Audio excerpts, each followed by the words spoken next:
Rakuten ferme sa marketplace le 30 septembre.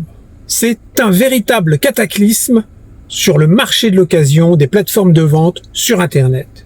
C'est colossal. Vous vous rendez même pas compte ce que cela va engendrer par la suite. Et je ne fais pas cette intro qui pourrait paraître putaclic pour que vous restiez jusqu'au bout. Je vais vous donner mes arguments et je vais vous donner 2 points. Un point positif sur le très court terme et un point très négatif sur le long terme. Pourquoi ? Parce que Rakuten est une concurrence en moins. Parce que Rakuten est la plus grosse base de données, de référencement sur le DVD, le jeu vidéo, le CD, les BD, les livres de poche, l'hi-fi, enfin bref, sur énormément de choses. Et bien sûr, particulièrement sur les produits francophones. Quand je dis francophone, je parle bien sûr de la jaquette ou derrière si la description est en français. Donc, pourquoi c'est très négatif ? Pourquoi c'est très positif jusqu'au 30 septembre ? Alors, on va commencer par, vite fait, une petite description de Rakuten. Donc, Rakuten est un site de vente qui a été inventé par le frère de Kosciuszko Morizet, une ancienne ministre française, il y a déjà très très longtemps, qui avait bien décollé avec cette plateforme et qui l'a revendue au moment propice où il l'a bien revendue aux Japonais, d'où on est passé de Price Minister à Rakuten. C'est pour ça que ça s'appelle Rakuten maintenant. Et puis ensuite, les bilans financiers se sont un petit peu dégradés au fur et à mesure des années. Enfin bon, soi-disant les bilans financiers. Moi, je reste assez dubitatif parce que quand vous regardez le fonctionnement d'une plateforme de vente, il n'y a ni stock, il n'y a pas de logistique, il n'y a que de la maintenance en fin de compte, le service des réclamations. Actuellement, Rakuten, c'est 180 personnes en France, officiellement. Maintenant, moi, je pose quand même un petit doute sur le fait qu'ils sont tous en France, mais bon, c'est officiel et on va pas remettre en cause voilà ce qui est dit officiellement. Mais bon, on sait que beaucoup de gens qui traitaient les réclamations étaient basés sur des plateformes en Tunisie, au Maroc, enfin comme beaucoup, pour moindre coût. Bon, enfin bref. En tout cas, il y a eu des appels d'offres, il y a eu des pseudo-repreneurs qui étaient prêts à reprendre. Pourquoi ils étaient prêts à reprendre ? Parce que Rakuten est la plus grosse base de données de référencement. Donc il faut le savoir, une chose, c'est que Amazon, même eBay, Fnac.com, en fin de compte, se sont servis directement et indirectement de Rakuten pour faire leurs annonces. Alors je vais vous expliquer brièvement pourquoi. Parce que quand un vendeur professionnel, par exemple sur Amazon, parce que sur Amazon, il n'y a que des professionnels, il n'y a pas de particuliers, comme sur Rakuten, vous pouvez être un particulier et vendre 10 articles, comme sur Vinted par exemple, ou comme sur Le Bon Coin ou même eBay. Sur Amazon, vous pouvez pas le faire. Sur les autres, vous pouvez le faire, mais en tout cas, quand une annonce n'était pas dans la base de données, eh bien le vendeur allait tout simplement créer l'annonce, mettre le code barre qui avait derrière le DVD, le CD ou le jeu vidéo ou la BD, et ensuite aller chercher toute la description. Il se faisait pas chier, il allait chez Rakuten puisque c'était déjà référencé et il faisait un copier-coller, ce qui a permis de nourrir les autres plateformes de plein de descriptions. Donc déjà, Rakuten a servi beaucoup à ça. Ça, faut le savoir. Ensuite, il y a aussi un autre paramètre. Un autre paramètre, c'est que dans le marché de l'occasion, il y a une sorte de dropshipping. Le dropshipping, vous connaissez, c'est les mecs qui prennent des annonces sur AliExpress, un article à 2 €, ils le mettent sur Amazon à 10, et puis quand ils le vendent, ils l'achètent sur AliExpress, ils mettent l'adresse de l'acheteur sur Amazon, et terminé, il a pas de stock, enfin l'affaire est bonne. Bon, on sait qu'il y en a beaucoup qui le font, et que bon, le marché se crispe un peu là-dessus quand même, mais en tout cas, le dropshipping, ça fonctionne comme ça, même sur les marketplaces de Facebook, il y en a beaucoup, enfin partout, vous envoyez sur TikTok et tout. Donc, si vous voulez, c'est une sorte de dropshipping, de l'occasion, qui est extrêmement présent, mais ça, vous vous en rendez pas compte.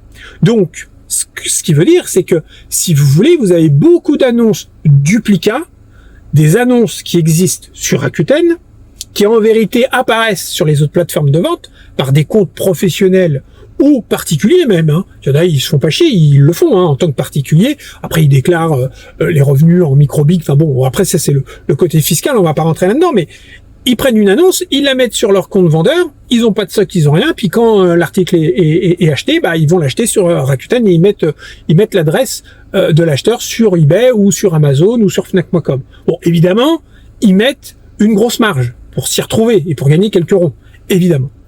Et ça fonctionne surtout sur Amazon, parce que il y a des acheteurs qui, sur Amazon, préfèrent acheter toujours sur Amazon, parce que, voilà, ils sont dans un principe de fidélisation, souvent ils ont le compte Prime, ils disent Amazon c'est sécure, puis surtout sur Amazon, l'acheteur a souvent gain de cause en cas de problème. Donc, les gens sont sécurisés. Donc, ils achètent que sur Amazon. D'ailleurs, ils achètent souvent des produits, des fois bien plus chers sur Amazon que sur AliExpress, alors que ce sont des produits Express. Enfin, c'est un autre débat. Mais en tout cas, le fait que Rakuten ferme sa marketplace le 30 septembre va couper l'herbe sous le pied à tous ces sortes de dropshippers. Donc, toutes ces annonces duplicats vont plus exister sur toutes les autres plateformes. Et donc, quand il y a moins d'offres, forcément, les prix augmentent. C'est mécanique. C'est toujours pareil, l'offre à la demande. Donc, ça, c'est une première chose négative. Les prix vont augmenter. Ensuite, les vendeurs sur Rakuten, qu'ils soient particuliers ou professionnels, qui se sont fait chier à mettre les annonces, des fois ils en ont 1000, 2000, voire beaucoup plus, le problème c'est qu'il va falloir qu'ils mettent ces annonces-là maintenant sur les autres plateformes, quand ils vendent uniquement sur Rakuten. Donc, le temps qu'ils retirent les annonces, qu'ils attendent le 30 septembre, et qu'ils les remettent sur les autres plateformes, ça va prendre beaucoup de temps. Donc, moins d'offres sur les autres plateformes.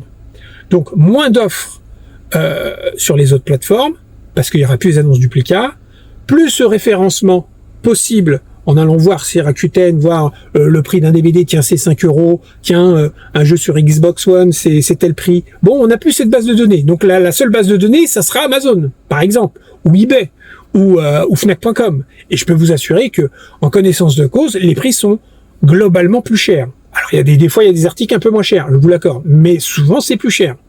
Donc une inflation globale, ça c'est clair et net, même si après tous les vendeurs sur Rakuten se retrouvent sur ces plateformes-là, le problème c'est que quand il y a une concurrence en moins, et ça c'est mécanique, et ça c'est à chaque fois, ça s'est vu dans plein de business, le problème c'est que ça soit Amazon, que ça soit Fnac.com, que ça soit eBay, ils voient qu'ils ont une concurrence en moins, tiens, ça serait peut-être le moment d'aller augmenter un petit peu les prix des commissions. Pourquoi pas, ou peut-être augmenter le prix de l'abonnement professionnel chez Amazon. Parce que je rappelle, chez Amazon, vous pouvez vendre en tant que professionnel. Donc, le vendeur particulier qui vendait chez Rakuten, il n'aura pas d'autre choix d'aller sur Vinted s'il veut vendre en tant que particulier, ou eBay. Ça, c'est clair et net. Après, sur les autres Fnac.com et Amazon, il sera obligé de créer un compte professionnel. Donc, des frais supplémentaires et des commissions plus chères. Donc, ça va lui coûter plus cher, donc forcément, il va augmenter les prix. Donc voilà, ça c'est vraiment le côté négatif, et surtout, c'est que une concurrence en moins fait augmenter les prix sur le long terme. C'est un classique. Si demain en plus vous avez une plateforme comme eBay qui vous dit bon, on est obligé d'augmenter nos prix parce que c'est pas lucratif, parce que il y a trop de problèmes ou je ne sais quoi. Une concurrence encore en moins, et puis alors là c'est bon quoi. Donc c'est clairement pas une bonne chose.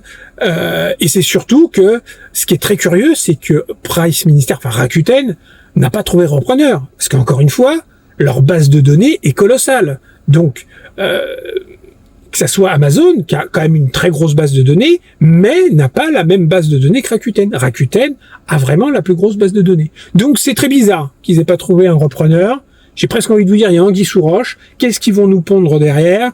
Après, j'ai envie de vous dire, ça va dans l'air du temps. On nous met le pass numérique. Voilà, on va vous demander votre âge et tout.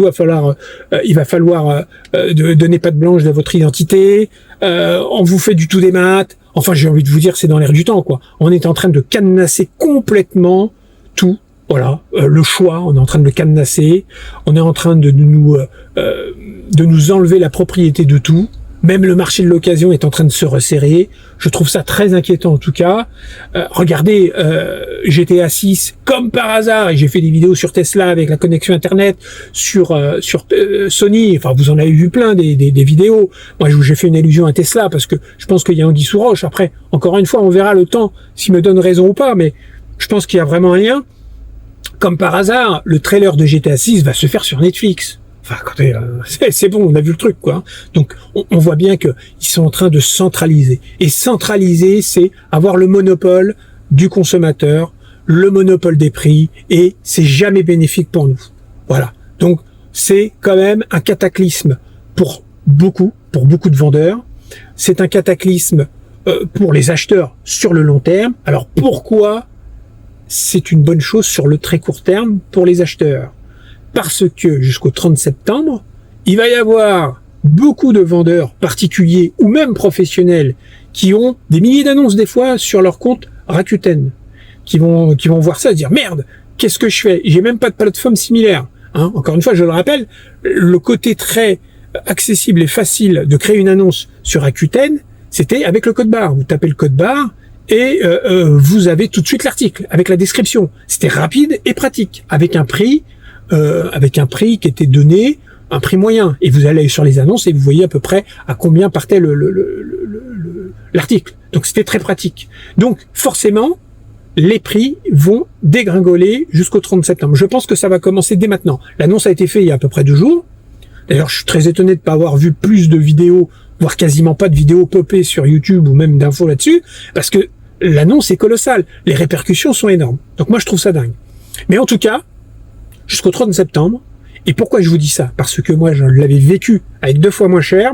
Quand 2 fois moins cher avait fermé, avait annoncé sa fermeture, il y avait plein de vendeurs particuliers, parce que c'était beaucoup de particuliers sur 2 fois moins cher, étaient en train de brader pour éviter d'avoir une quantité astronomique pour ceux qui avaient beaucoup d'articles, de devoir transporter leurs annonces sur d'autres plateformes, parce que ça demande énormément de temps, et de remettre les articles en vente, et puis aussi de payer peut-être plus cher sur une autre plateforme. Je le rappelle qu'ils n'auront pas le choix d'aller sur Vinted, et c'est beaucoup moins pratique, il y a beaucoup moins de visibilité. Vinted, vous mettez une annonce, si vous vendez pas votre article dans les quelques jours suivant votre annonce, en général, elle se retrouve au fin fond du référencement, donc elle est beaucoup moins visible, donc vous finissez par plus rien vendre.